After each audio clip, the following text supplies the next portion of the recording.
लोहरदगा की तरह ही football match निकाले और फुटबॉल मैच के साथ में सांस्कृतिक और अपने रीति रिवाज को भी कायम रखने के लिए और लोगों के अंदर में, लड़कों के अंदर में, पूरा समाज के अंदर में एक समाज के प्रति सोच हो और उसी भावना के साथ में यहाँ पर फुटबॉल मैच का भी मतलब शुरुआत किया गया। बहुत अच्छा है। लोहरदगा में भी इसी तरह से फौजी और पुलिस मंच के द्वारा किया जा रहा है। आज हमारे खेल खेल में कैसे हम अपने समाज को, संस्कृति को आदमी के दिल में, मन में, विचार में कैसे हम बैठा सकते हैं, ये हर तरह से प्रयास किया जा रहा है। बहुत अच्छी बात है।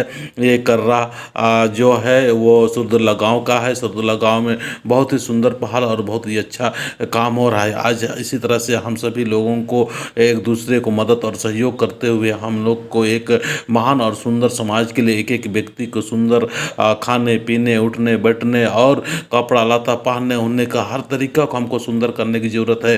आज सरना में आ रहे हैं, सरना माता के पास में, सरना माँ के पास जो आ रहे हैं वो लोग भी अपना अपना तरीका को, अपना अपना जो सोचने विचारने की जो तरीका है उसको भी एक अच्छा और पॉजिटिव और सुंदर बनाते हुए सुंदर समाज के लिए हर लोग एक एक व्यक्ति अपने आप को ठीक और व्यवस्थित करने के लिए आगे आए। जय धर्मेश।